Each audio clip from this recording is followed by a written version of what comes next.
आपके आपके प्रॉब्लम्स के साथ प्रॉब्लम समझोगे तो सारे आंसर्स ऑटोमेटिकली आ जाएंगे ऑब्जेक्टिव्स के।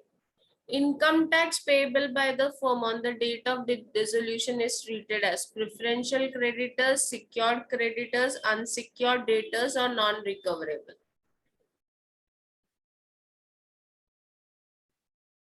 Yes, Rahul, very good. Income tax किसको देते हैं? गवर्नमेंट को। गवर्नमेंट को जो भी लाइबिलिटी देना है, पे करना है, वो हमारा कौन सा टाइप का लाइबिलिटी है? जल्दी बोलो। Whether it's a preferential liability, it is a secured, it is unsecured, or it is non-recoverable.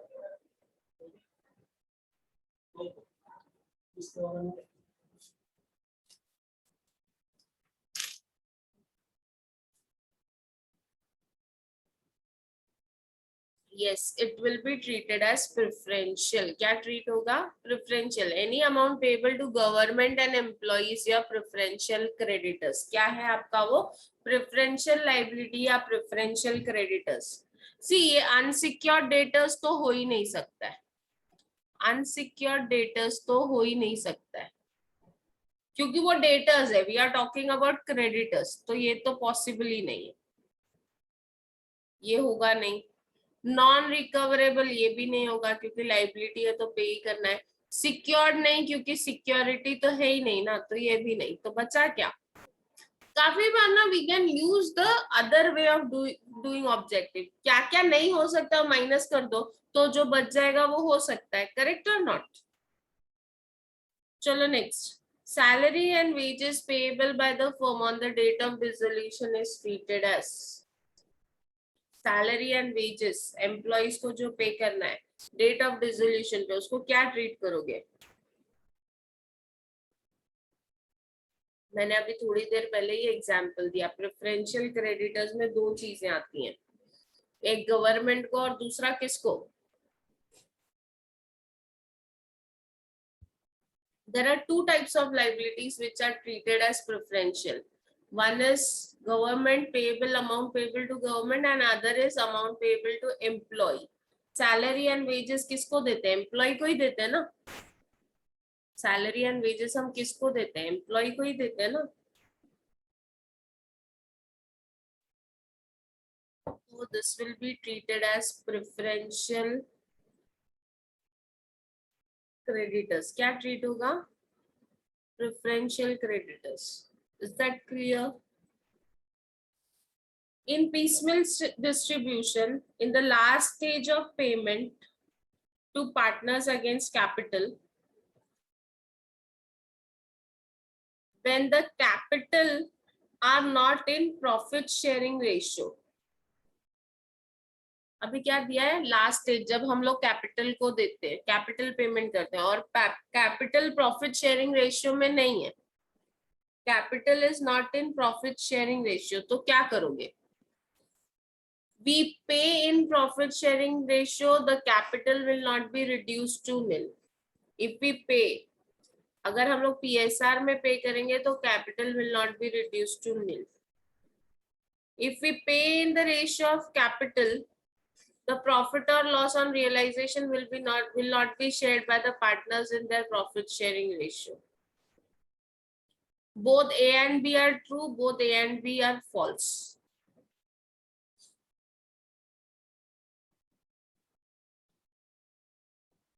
अगर आप प्रॉफिट शेयरिंग रेशियो में पे करोगे तो कैपिटल नील नहीं होगा, क्योंकि कैपिटल प्रॉफिट शेयरिंग रेशियो में नहीं है, और पेमेंट प्रॉफिट शेयरिंग रेशियो में करोगे तो बैलेंस कैपिटल नील नहीं होगा। और अगर आप कैपिटल रेशियो में पे करते हो तो जो भी प्रॉफिट या लॉस लास्ट में बचेगा वो PSR में नहीं होगा, क्योंकि आपने पेमेंट किया है कैपिटल रेशियो में। तो A और B दोनों ट्रू है या A एंड B दोनों फॉल्स है?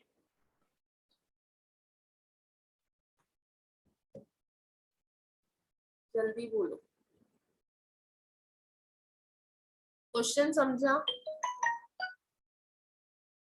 क्वेश्चन समझा? कीजिए ना। क्वेश्चन ये बोलता है कि अगर पार्टनर्स का कैपिटल प्रॉफिट शेयरिंग रेशियो में नहीं है तो आप पेमेंट कैसे करोगे? अगर पेमेंट प्रॉफिट शेयरिंग रेशियो में करोगे तो फाइनल बचा कैपिटल कभी नील नहीं होएगा, क्योंकि अगर प्रॉफिट शेयरिंग रेशियो में नहीं है तो हम एक्सेस कैपिटल और अल्टीमेट एक्सेस निकालते हैं। अगर आपने अल्टीमेट एक्सेस और एक्सेस कैपिटल नहीं निकाला है तो फाइनल कैपिटल नील हो ही नहीं सकता। Are you getting it? और आप कैपिटल रेशियो में अगर पे कर रहे हो पार्टनर्स को तो जो लास्ट में लॉस बचेगा वो पीएसआर में कैसे आएगा? आपने पेमेंट कैपिटल रेशियो में किया है तो जो फाइनल आंसर बचेगा वो भी कैपिटल रेशियो में ही आएगा ना, लॉस, प्रॉफिट या लॉस। तो ए और बी ये दोनों स्टेटमेंट ट्रू है या ए और बी ये दोनों स्टेटमेंट फॉल्स है? सोचो सोचो, कितना डिफिकल्ट है ना, complicated question. It is a complicated question but you need to find the answer for that. आपको इसका आंसर निकालना ही पड़ेगा। सोचो।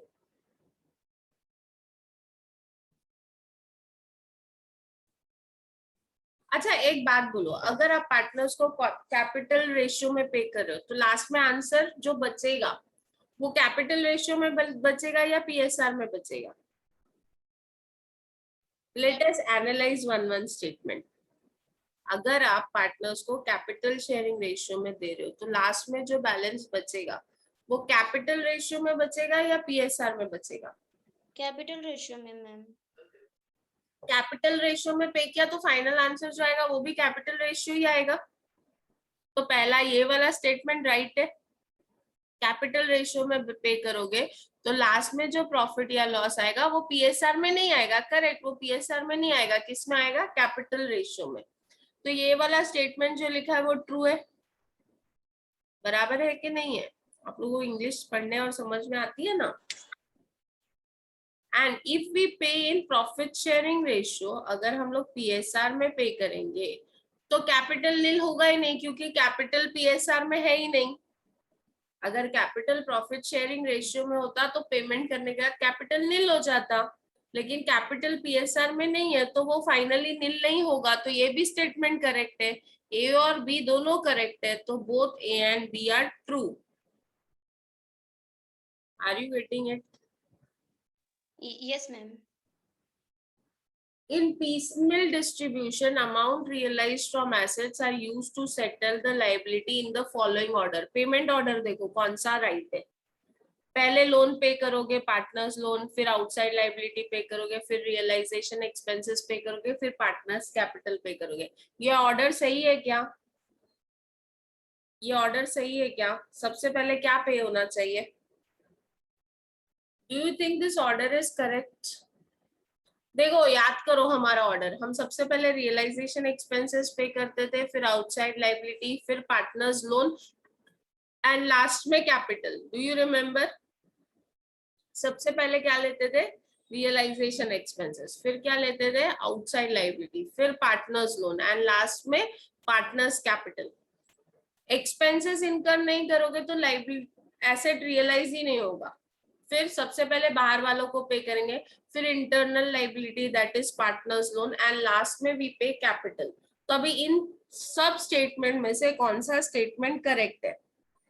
पहले पार्टनर्स लोन इंटरनल लाइबिलिटी पे करे, ये तो हो ही नहीं सकता है, तो पहला वाला तो गलत है।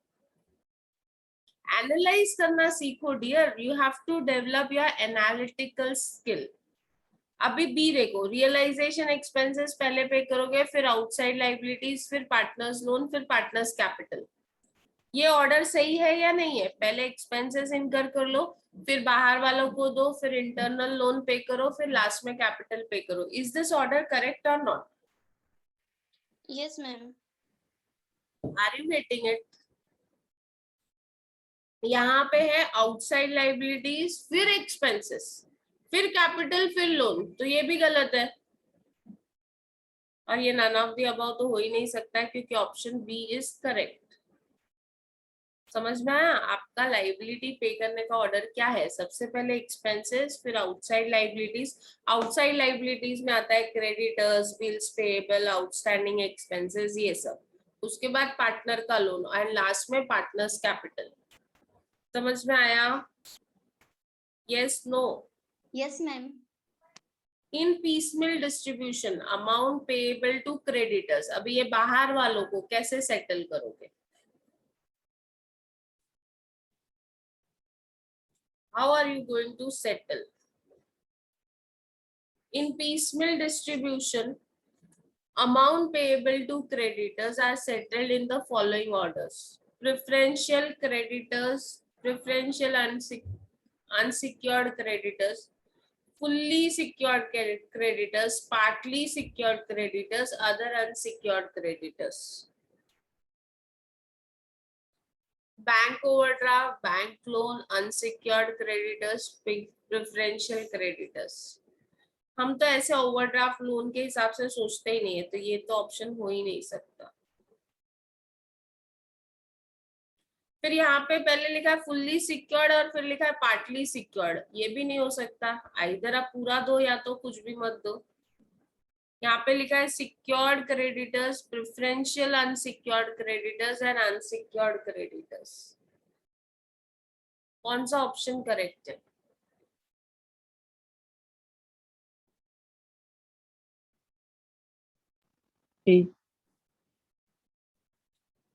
अभी यहाँ पे प्रॉब्लम है हमारा ए और सी में प्रॉब्लम है। देखो इन एनी केस हमको सबसे पहले प्रेफरेंशियल क्रेडिटर्स को पे करना है। इन एनी केस हमको पहले प्रेफरेंशियल क्रेडिटर्स को पे करना है। प्रेफरेंशियल क्रेडिटर्स पे करने के बाद फुल्ली सिक्योर्ड या पार्टली सिक्योर्ड क्रेडिटर्स को पे करेंगे and other unsecured creditors. Means हमारा ऑप्शन है ए।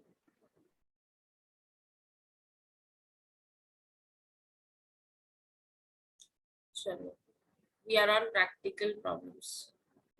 A bank loan of rupees 1 lakh taken by a firm is partly secured by stock value of 50,000.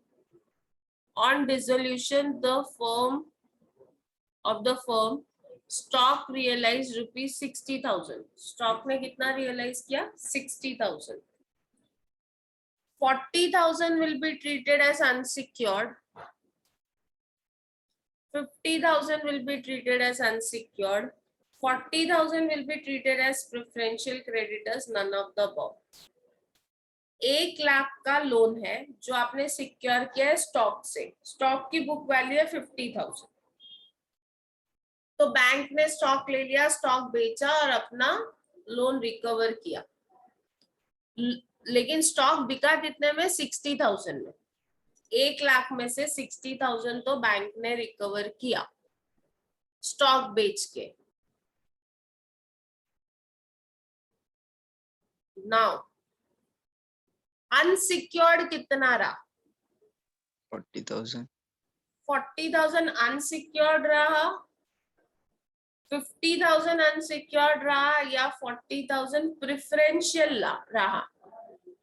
Whether it will be unsecured, whether it will be preferential. Preferential का definition बहुत clear है, उसमें दो ही चीजें आती है। Preferential में सिर्फ दो ही चीजें आती है। वन इज हेलो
सबसे पहला क्वेश्चन, स्टॉक 50,000 में बेचा तो बैंक 50,000 का स्टॉक 60,000 में बेचा तो बैंक 50,000 रिकवर करेगा कि 60,000 रिकवर करेगा? पहला क्वेश्चन बोलो क्या होना चाहिए? Ma'am answer my question, whether bank will take 60,000 और बैंक विल टेक 50,000 और 10,000 हमको रिटर्न करेगी। बैंक क्या करेगी? बैंक लोन 1 लाख का है, सिक्योर्ड ऑन स्टॉक है, स्टॉक की वैल्यू 50,000 है, लेकिन स्टॉक बेच के मिला 60,000, तो बैंक कितना रखेगी? 50,000 रखेगी कि 60,000 रखेगी? Assume that you are bank, आपने लोन दिया था फर्म को, 1 लाख का लोन दिया था और सिक्योरिटी में आपने रखा स्टॉक 50,000 का, लेकिन स्टॉक बेच के मिला 60,000, तो बैंक कितना रखेगी? 60,000 रखेगी क्या 50,000 रखेगी? 60,000. Bank will keep 60,000। Very clear Dipesh, very nice. 60,000 रखेगी क्योंकि बैंक लोन स्टॉक पे रिजर्व्ड है, अमाउंट पे नहीं, स्टॉक पे, एंड स्टॉक 60,000 में बिका तो बैंक 60,000 लेगी। तो बचा कितना? 1 लाख में 60,000 तो बैंक को मिल गया, बचा कितना? 40,000. 40,000। This 40,000 can not be preferential, क्योंकि प्रेफरेंशियल में Unsecured. तो दो ही चीजें आती हैं, एक गवर्नमेंट ड्यूज और दूसरा एम्प्लॉय ड्यूज। तो ना तो ये गवर्नमेंट ड्यू है ना ये एम्प्लॉय ड्यू है, तो ये क्या हो गया? This is unsecured creditors. So 40,000 will be treated as unsecured creditors. ठीक है, समझा? Yes ma'am. Is it clear? Unsecured creditors are paid in the following order. अभी unsecured creditors मतलब सिक्योरिटी है ही नहीं। Unsecured creditors are paid in the following order.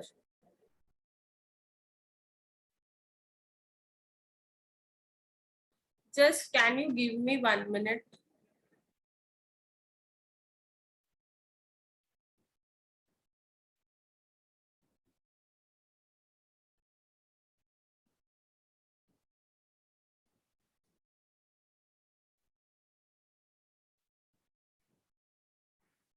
चलो तब तक आप लोग क्वेश्चन देखो। Unsecured creditors are paid in the following order: due to employees, due to government, other creditors. Due to government, due to employees, other creditors.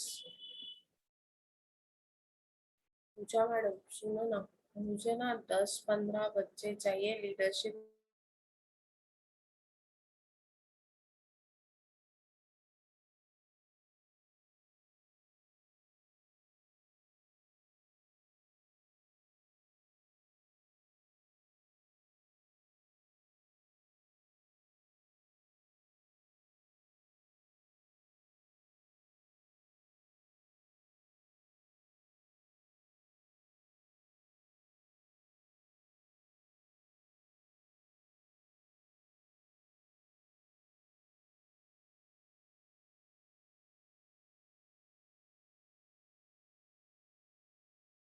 Unsecured creditors are paid in the following order. क्या order होना चाहिए बताओ? All creditors, proportionately, none of the above. Ma'am B वाला आंसर। B वाला, due to government, due to employees, other creditors है। Actually answer क्या होना चाहिए मालूम है? गवर्नमेंट और एम्प्लॉइज प्रो रेटा, ये दोनों को साथ में पे करना चाहिए, और अदर क्रेडिटर्स को लास्ट में पे करना चाहिए। लेकिन हम लोग बी वाले ऑप्शन के साथ ही जाते हैं। Let us go with the option number B, government, फिर एम्प्लॉइज और फिर other creditors. If cash is insufficient to pay off all partners loan, payment is made, मतलब कैश नहीं है हमारे पास सारे पार्टनर्स का लोन रीपे करने के लिए, तो आप क्या करोगे? यूल किस रेशियो में पे करोगे? In the ratio of outstanding loan balances, in profit sharing ratio, in the ratio of capital, none of the above. अभी काफी बार पार्टनर्स लोन हमको पे करना है, सफिशिएंट अमाउंट नहीं होता है, तो हम कैसे पे करते हैं? जितना कैश है वो लोन में कैसे डिस्ट्रीब्यूट करते हैं? कौन से रेशियो में? लोन के रेशियो में डिस्ट्रीब्यूट करते हैं, प्रॉफिट शेयरिंग रेशियो में डिस्ट्रीब्यूट करते हैं, कैपिटल के रेशियो में डिस्ट्रीब्यूट करते हैं, या इनमें से कोई भी नहीं? Capital ratio. नहीं डियर, क्या आपने मोसेस लेक्चर में थे ही नहीं ना ये टाइम। पार्टनर्स लोन अगर पे करने के लिए मेरे पास सफिशिएंट बैलेंस नहीं है तो मैं पार्टनर्स लोन को पार्टनर्स लोन के रेशियो में डिस्ट्रीब्यूट करूंगी। कौन से रेशियो में डिस्ट्रीब्यूट करूंगी? I distribute it on the basis of partners loan. समझ में आया? That is in the ratio of outstanding loan balances. Loan को लोन रेशियो में ना। Are you getting it? Yes, ma'am. Excess capital method is different from surplus capital, highest relative capital method, maximum loss method, none of the above. अभी excess capital का दूसरा नाम है surplus capital method और highest relative capital method. These are two different names of. तो access capital के अलावा आपको याद है मैंने फर्स्ट लेक्चर में ही आपको बोला था दो मेथड है पीस मिल में, एक एक्सेस कैपिटल है और दूसरा है मैक्सिमम लॉस मेथड। तो सेकेंड मेथड कौन सा है? Maximum loss method. अभी when there are four partners, excess capital is to be computed once, twice or thrice. जब तीन पार्टनर होते हैं तो हम लोग दो बार एक्सेस कैपिटल निकालते हैं, यस और नो? पहला एक्सेस कैपिटल आता है फिर अल्टीमेट एक्सेस आता है, यस और नो? दो बार निकाला। अभी चार पार्टनर है तो कितनी बार करना पड़ेगा? पहले चार में से तीन, फिर तीन में से दो और दो में से एक, कितनी बार किया? 3 बार। 3 टाइम्स। कितने टाइम्स किया? 3 टाइम्स। अरे खाली अक्षी, अनु, दीपेन ये 3-4 लोग ये आंसर दे रहे, बाकी लोग सो गए क्या?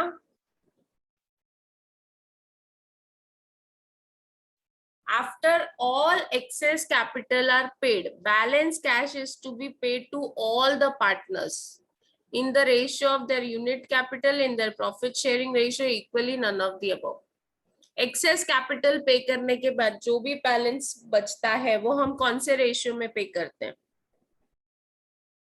एक्सेस कैपिटल पे करने के बाद हमारे पास जो भी कैश है वो सब पार्टनर्स को कौन से रेशियो में देते हैं? कैपिटल रेशियो में देते हैं, प्रॉफिट शेयरिंग रेशियो में देते हैं, इक्वली देते हैं या none of the above? Profit sharing ratio. Yes, profit sharing ratio. ये जब तक आप लोग ऑब्जेक्टिव्स आंसर करने की कोशिश नहीं करोगे ना तब तक आप लोगों का कमांड नहीं आएगा चैप्टर में। इन अ piecemeal distribution, when a partnership is dissolved, piecemeal distribution में जब पार्टनरशिप डिसॉल्व होती है, assets are sold and cash realized is applied first to, मतलब जो भी कैश आया उससे पहले क्या पे करोगे? पहले क्रेडिटर्स को दोगे, पहले लार्जेस्ट कैपिटल दोगे, सब पार्टनर को प्रॉफिट शेयरिंग रेशियो में दोगे, फिर लार्जेस्ट कैपिटल करंट अकाउंट या लोन अकाउंट को दोगे। किसको दोगे? आपने डिसोल्यूशन का प्रॉब्लम स्टार्ट किया, कैश आया, उस कैश से सबसे पहले किसको पे करते हैं? कैपिटल पे करते हैं, लोन पे करते हैं, करंट अकाउंट पे करते हैं या क्रेडिटर्स को पे करते हैं? सबसे पहले हम किसको पे करते हैं? क्रेडिटर्स को। क्रेडिटर्स को। तो हमारा ऑप्शन क्या है? क्रेडिटर्स। अब जाके थोड़ा थोड़ा समझ में आने लगा है। In a piecemeal distribution, the liabilities of partnership are paid before. Piecemeal distribution में liabilities are paid before revaluation of asset, distribution of cash to partners, sale of asset, distribution of losses and gains on realization. Liabilities जो भी हम पे कर रहे हैं, liabilities of the partnership are paid before. Revaluation of asset नहीं हो सकता ना, हम रिवैल्यूएशन करते ही नहीं है पीसमिल में, तो ये क्वेश्चन वेस्ट। liabilities of partnership are paid before distribution of cash to partners. Partners को कैश देने से पहले बाकी liabilities पे करते हैं, yes or no? पीस मिल में पार्टनर्स को पे करने से पहले हम पहले लाइबिलिटीज पे करते हैं. So before distribution of cash to partners,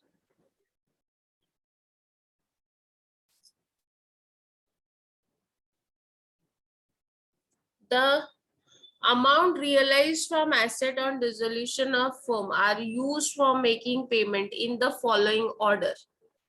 order decide करना है वापस. देखो कौन सा ऑर्डर सही जाता है. पार्टनर्स लोन पहले पे करते, तो ये तो हो ही नहीं सकता. पार्टनर्स लोन हम लोग कभी भी पहले नहीं पे करते, तो ये क्रॉस. फर्म्स डेब्ट टू आउटसाइडर, पार्टनर्स कैपिटल, फिर पार्टनर्स लोन, ऐसा भी नहीं करते हैं हम लोग. पहले आउटसाइडर को देते हैं, फिर पार्टनर का लोन देते हैं. फर्म्स डेब्ट to outsider, partners loan, partners capital, surplus in if any is distributed to partner in their profit sharing ratio.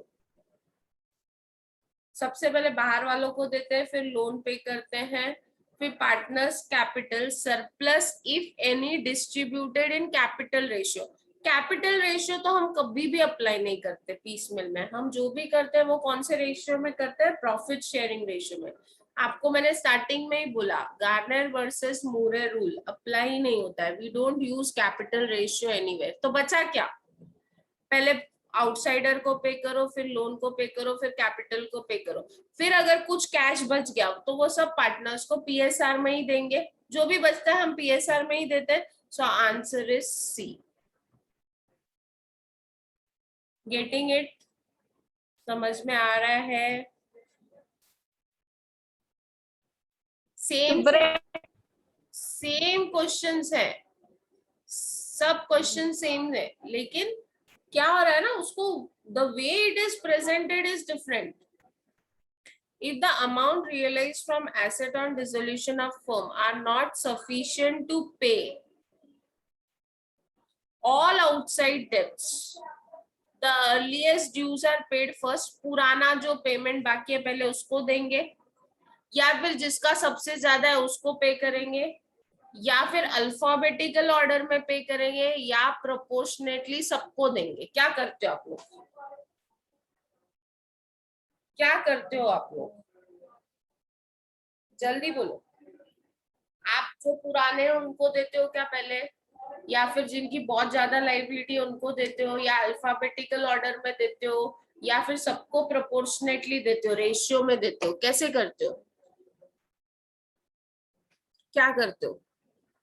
अगर आउटसाइड लाइबिलिटीज मुझे पे करनी है तो मैं सबको दूंगी ना, सब आउटसाइड लाइबिलिटीज अगर मुझे साथ में पे करनी है तो मैं कैसे पे करूंगी? आप लोगों ने हमेशा रेशियो में पे किया है.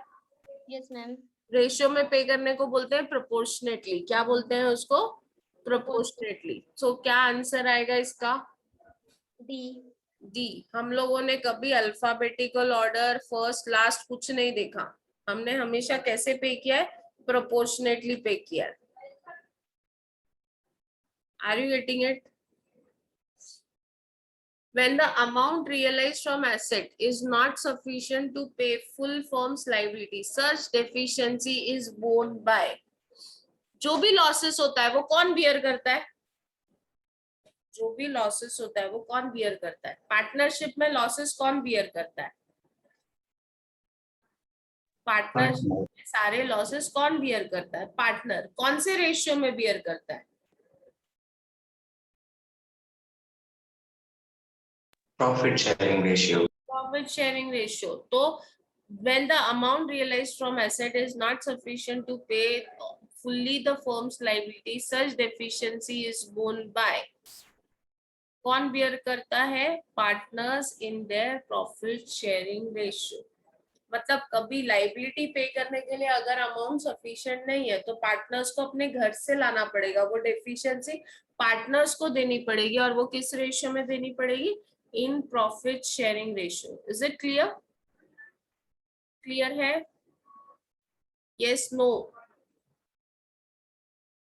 अभी यहाँ तक मैंने ऑब्जेक्टिव्स आप लोगों को कराए हैं, इसको रिवाइज करो. कल हम लोग न्यूमेरिकल ऑब्जेक्टिव्स कंप्लीट करेंगे, and then Monday will be starting with the new problem. new chapter. Is that clear?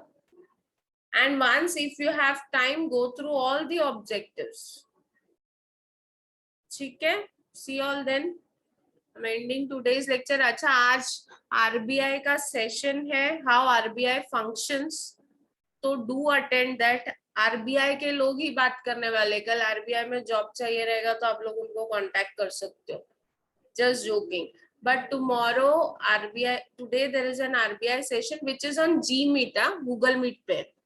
आपके पास गूगल के सारे अगर ये हैं तो उसमें Gmeet भी होता है. खाली लिंक को क्लिक करने का, Gmeet में ऊपर रहेगा. जूम पे नहीं है, गूगल मीट पे. It is compulsory to attend and learn how RBI functions. RBI का रोल क्या है? What is the regulatory role of RBI? Okay. चलो bye. Hello hello. Bye ma'am. हाँ जैसे बात.